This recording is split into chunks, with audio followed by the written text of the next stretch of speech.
Arnold Schwarzenegger's success as a bodybuilder really centered around his crazy workout intensity. And when someone asked him, how many repetitions should I do? He would say, you do as many repetitions until you puke, and then you do 3 more. The point being that, he really pushed himself to really go into muscle failure. And I think that's something that is really missing today with a lot of people going to the gym. And I must say, when I was younger, this was a lot easier for me as well. And I think my workouts were a lot more intense. As you get older, you have to be a bit more strategic. There's higher risk of injuries. But I think, you should always aim for about 12 repetitions. But then if you reach the 12, don't stop there. I mean, really keep going until you feel that muscle fatigue, where you really can't push yourself anymore.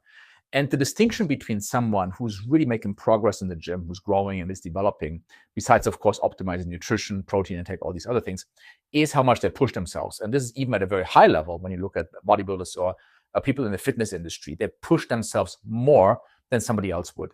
And that makes the big difference. It's not all genetics, it's not all supplements and all these other things, but it's also how intense your workouts are.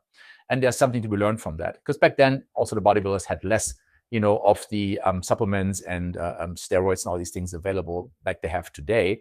So they really, really had to focus more on the intensity. So of course, keep in mind not to get injured, but pushing yourself more and really going to failure, I think that's the right strategy. And if you notice that you're making too many repetitions at that point, when you're going for 12, but you're ending up doing 20 or 25 repetitions, you can just select the higher weight for the next set. But I think that's a pretty good strategy. Do always do workouts correct. Correct form prevents injury. Make sure you warm up. But then how intense we push ourselves at the gym makes a huge difference.